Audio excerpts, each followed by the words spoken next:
कभी कभी नए उपासकों से जब वार्ता होती है और वो कृपा करके अपनी दिनचर्या बताते हैं कि हम 6:30 बजे स्नान करते हैं, तब लगता है कि क्या साधना करोगे आप। कोई भी अगर आप किसी भी तरह प्रमाद स्थिति करते हैं और 6:30 बजे तक सोते हैं तो संशय है आपके ब्रह्मचर्य पर, नहीं रह सकते ब्रह्मचर्य। जो शास्त्र और शास्त्रवेत्ता महापुरुषों ने अनुभव किया है, 4 से और 6 बजे के बीच में जो शयन करता है ब्रह्मचारी हो ही नहीं सकता, ब्रह्मचर्य रह ही नहीं सकता।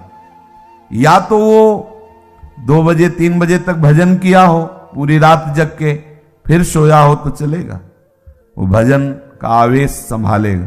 ये ब्रह्म मुहूर्त का समय और उपासक शयन करे, बहुत बड़ी हानि है। मान लीजिए खूब सत्संग सुनते हैं आप सब जन और बहुत कृपा है आपके ऊपर, लेकिन परिवर्तन नहीं हो रहा भाई। अगर आप 6:30 बजे, तो अच्छा नहीं, बिल्कुल अच्छा नहीं, बिल्कुल अच्छा नहीं। ये दिनचर्या तो बिल्कुल ठीक नहीं है। आप लोग सावधान हो, जो भी हो सावधान हो जाइए। ये बिल्कुल आपके जीवन के लिए घातक दिनचर्या है। 2 बजे बहुत उत्तम है उठना, पर नहीं तो 3 बजे, आखिरी 4 बजे। साधक होके 4 बजे के बाद शयन कर रहा है, मुझे तो नहीं लगता, किसी भी स्थिति में नहीं। हमें लगता है कि दवा खवा दी जाए तो नहीं कहते, नहीं तो किसी भी स्थिति में कोई बीमारी, कोई भी ऐसा रोग अपना प्रभाव नहीं रखता जो दिनचर्या को बाधित कर दे।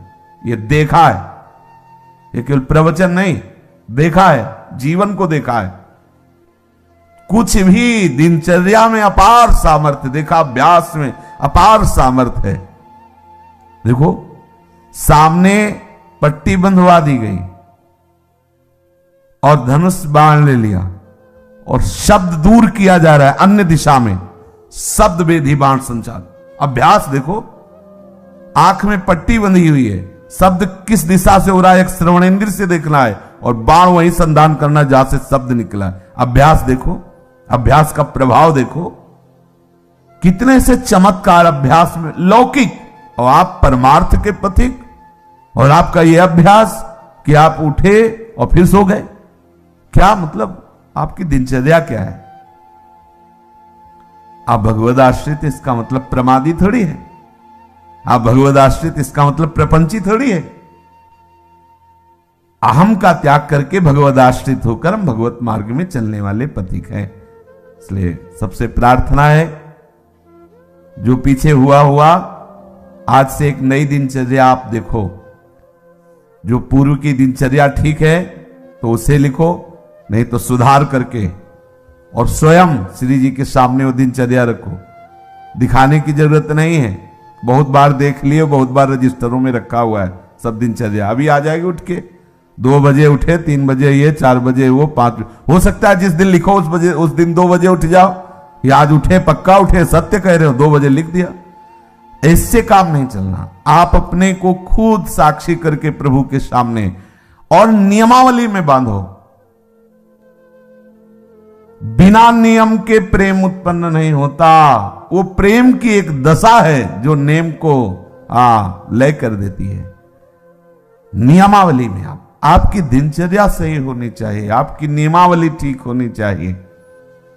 किसी भी संत के जीवन को आप देखिए, देखो एक स्थिति सिद्धावस्था में ऐसी आती है स्वाभाविक कि उनको देह से संबंध नहीं रह जाता।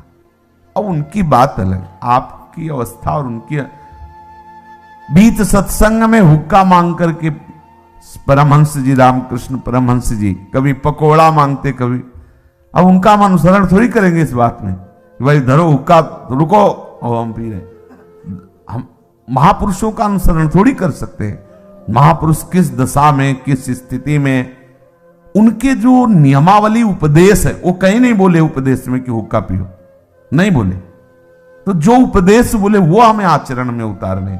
हम क्या करते हैं, सीधे महापुरुष व्यास भरोसे कुंवर के, सीधे वो जो इस स्थिति में है ना, बस केवल इतने पकड़ते हैं, काहू के बल भजन को, इसलिए भजन नहीं करना, काहू के आचार इसलिए आचार नहीं करना। मतलब जितेंद्रिय रात, पवित्रता और ये सब। क्या पवित्रता? गुरुजी ने कहा है थैली है मल की, क्या पवित्रता?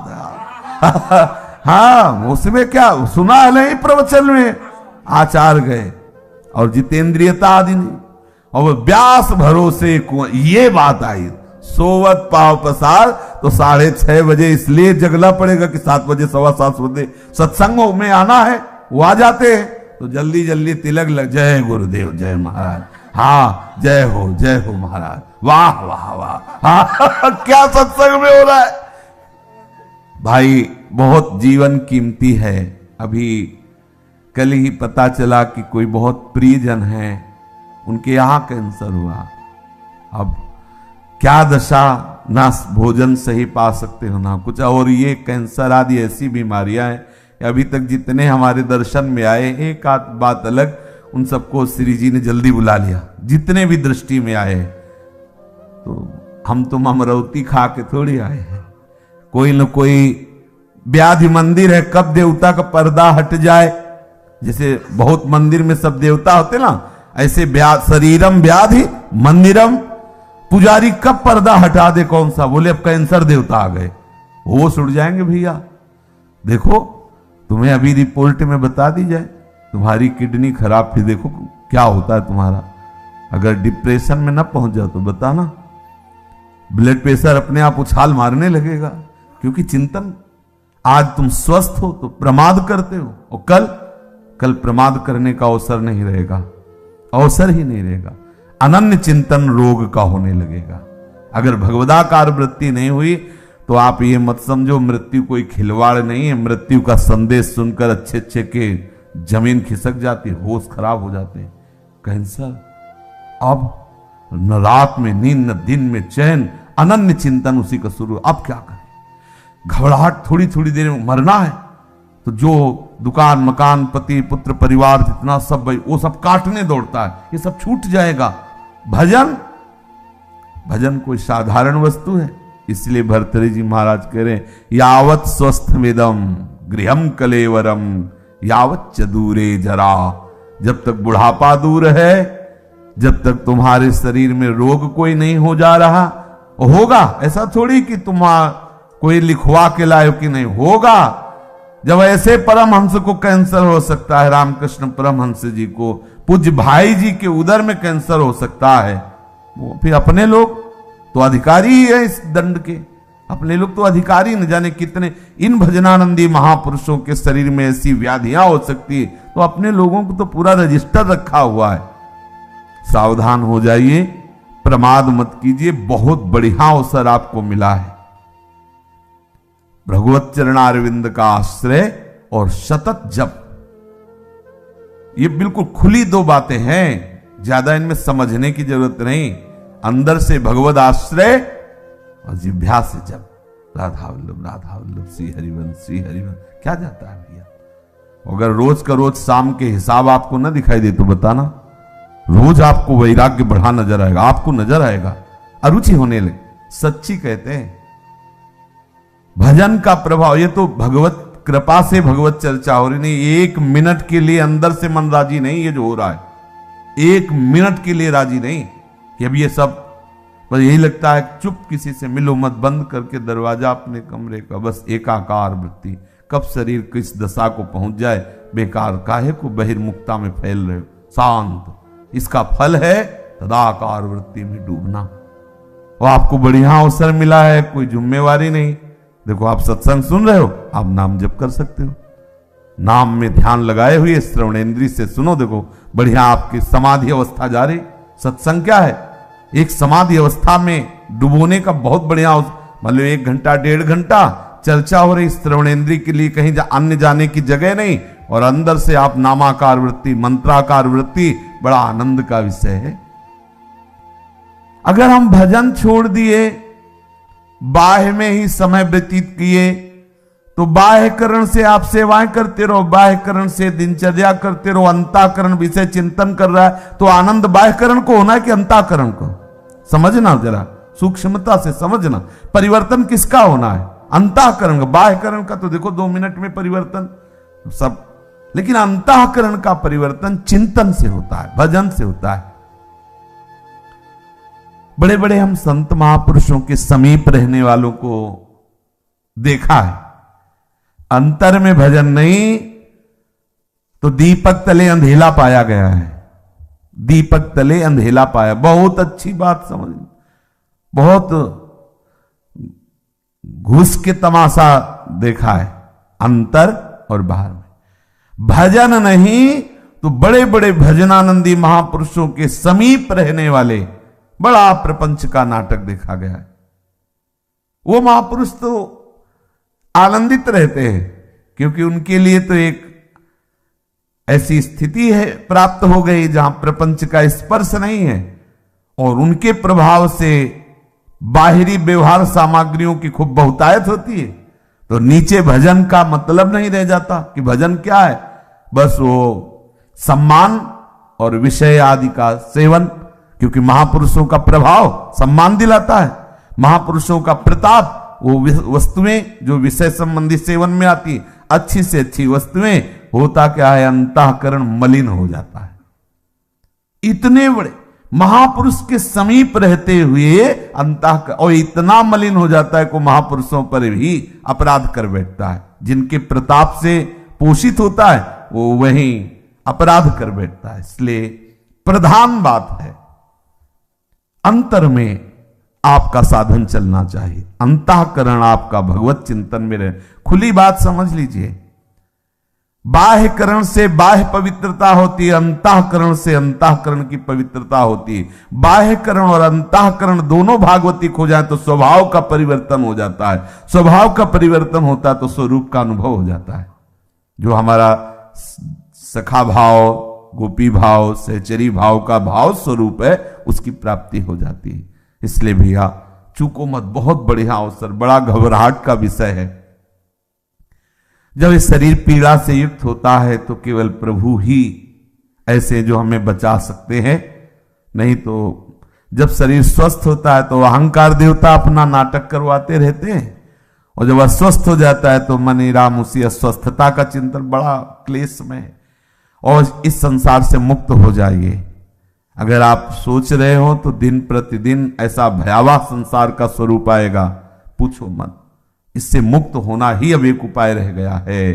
अब हम ये नहीं कह सकते कि जन्म जन्म, क्योंकि महामारियां, नाना प्रकार की प्रतिकूलताएं, नाना प्रकार की व्यभिचार, नाना प्रकार के खान पान की मलिनताएं ये कलिकाल में बढ़ती ही चली जाएंगी और उसका प्रभाव पड़ेगा। जैसे बाहर रोड में यदि गंदा कोई इत्र डाल दिया जाए तो उसकी खुशबू सबको आएगी, अच्छा डाल दिया जाए तो अच्छी आएगी। ऐसे ही इस सृष्टि में जो भी भयानक से भयानक आचरण होंगे, जो भी बुरे आचरण होंगे, पूरी सृष्टि पर उसका प्रभाव पड़ता है। अगर कोई बच सकता है तो भजन के प्रभाव से बच सकता है, नहीं तो प्रभाव, जैसे सर्दी का प्रभाव सबके ऊपर पड़ रहा है, पर जो कंबल ओढ़े बच गए। अगर कहीं भी कुछ भी मलिनता का आचरण होता है तो पूरी सृष्टि पर उसका प्रभाव पड़ता है, वो समझ में नहीं आता। अगर कोई बच सकता है कलयुग की कुचाल से तो भजन, केवल भजन, दूसरा कोई उपाय नहीं। भजन करके भगवत धाम में स्थित हो जाओ, प्रभु को प्राप्त हो जाओ, नहीं बहुत दुख भोगना पड़ेगा। अभी प्रमादी मन है तो देख लेंगे, अरे देख लेंगे, होश खराब हो जाते हैं, मृत्यु सुखद लगने लगती है, ऐसे ऐसे कष्ट आते हैं कि वो चाहता कि मुझे कोई मार दो। सच्ची मानना, हमने देखा है, चाहता है कि इस दशा से तो अच्छा है कि मुझे मार दो। भाई मरना थोड़ी हमारा समाधान होगा, भगवत प्राप्ति समाधान।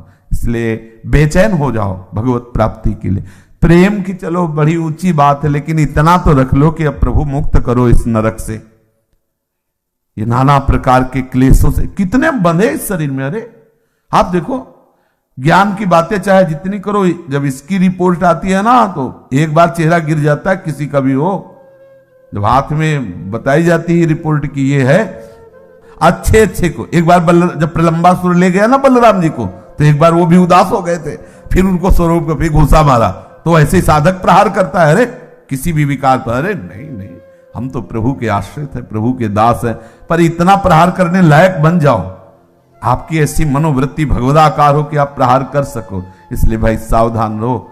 ये सुबह 6:30 बजे तक सोना ये ठीक नहीं। आप सो करके सोने को गवा रहे हैं। ये सोने का समय है, सोने का, स्वर्ण का। और क्या बोले, सोने का समय गुरु जी का, खूब सो आनंद से, ऐसा नहीं। ये स्वर्ण समय है, ब्रह्म मुहूर्त, खूब ना। हमारे लिए तो हर क्षण ब्रह्म मुहूर्त है। ये तो केवल एक दिनचर्या के लेकर नहीं, हर समय हमारा ब्रह्म मुहूर्त है। हम प्रभु में लगे हुए हैं, इसलिए हर समय प्रेम में प्रभु का चिंतन हो रहा है। हर समय हमारे लिए महामंगल में महापावन है। देखो, आप सबसे प्रार्थना है, बहुत सोच समझ के दिनचर्या बनाएं, और जो दिनचर्या बनाए 10-12 वर्ष उसमें कोई विक्षेप नहीं होना चाहिए। आज गए 5 घंटे यमुना के किनारे बैठ गए, 5 दिन गए ही नहीं। ये रसिकों की दिनचर्या नहीं, ये वृंदावन की उपासना में दिनचर्या एक आपकी नियमावली। या तो आप ऐसी स्थिति में कि 5 दिन आपको शरीर शुद्ध नहीं रही तो कोई बात नहीं, दिनचर्या का फल मिल गया। आपकी दिनचर्या एक ऐसी होनी चाहिए जो बने तो कम से कम 10-12 वर्ष तो एक रस चलना चाहिए। आज ये कल वो, फिर परसों बदल गया, फिर अलग बदल दिनचर्याएं रजिस्टर में लिखी रखी रह गई और हमारी कुछ और ही दिनचर्या चल रही। भाई ऐसा मत कीजिए।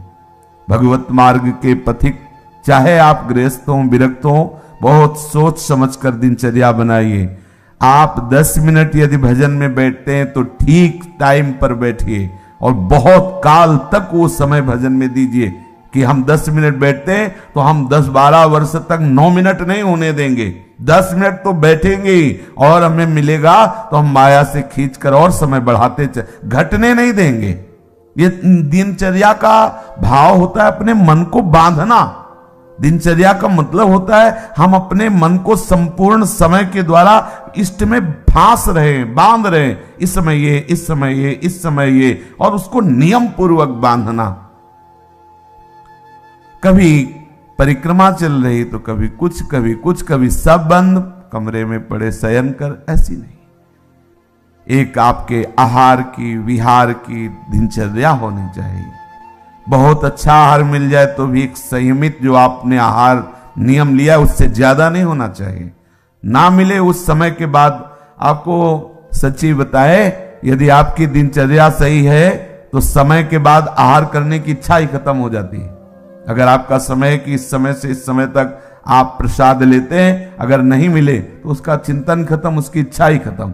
अब अगले टाइम जब पाते हैं तब फिर आए। बहुत बड़ा नियम में बल होता है। बिना घड़ी के अपने आप नेत्र खुल जाना, दोबारा आलस्य ना आना, शरीर में एक नई स्फूर्ति, अभ्यास में बहुत बड़ी ताकत होती। अपने लोगों का अभ्यास ही दृढ़ नहीं हो रहा है, नियमावली ही ठीक से नहीं बन रही। दिनचर्या में पता होना चाहिए ये इस समय तो सत्संग में मिलेंगे, इस समय वो परिक्रमा में होंगे, इस समय वो जप में बैठे होंगे, उनका समय है जप का, इस समय तो मौन होंगे, वो बोलेंगे नहीं। साधु की दिनचर्या होती। हमारी क्या दिनचर्या है इस पर ध्यान दीजिए। एक बार आप ही दिनचर्या बना लीजिए और उसे 10-12 वर्ष तक चलाइए। यह तेरे दिनचर्या बदलिएगा नहीं। माना भागवतिक है, लेकिन इससे मन संयमित नहीं होगा, इससे मन एक रस में नहीं आएगा, और एक रस नहीं हुआ तो फिर जीवत्व बाधा पहुंचाता रहेगा। ये जो जीवत्व है, काम क्रोध लोभ आदि, ये सब फिर परेशान करते रहे, प्रमाद स्थितियां आती रहेंगी। एक रस में बहुत बड़ा बल। जब बुखार और ये सब परेशानियां शरीर में आती तो भी दिनचर्या बाधित नहीं होती। जो अच्छे साधक होते हैं, जिस समय स्नान उसी समय स्नान, जिस समय अपने आप इतना सामर्थ्य होती है। कहीं भी चमत्कार प्रकट हुआ है तो एक जो दिनचर्या पकड़ी गई, दिनचर्या देखो। पूज्य श्री सनातन जी वयोवृद्ध हो गए हैं, परिक्रमा को रोज जाते हैं गिरिराज जी की। गिरिराज जी को पीड़ा होती है उनकी परिक्रमा से कि इतने वयोवृद्ध नंगे पैर। प्रकट हुए श्री लालजू महाराज ठाकुर जी, वो कह रहे हैं कि बाबा अब तुम परिक्रमा मत आया करो, हमारे लिए ही तो सब करते हो, हम बहुत प्रसन्न हैं। वहीं वृंदावन में आप भजन करो। हाँ ठीक है प्रभु। दूसरे दिन फिर पहुंच गए।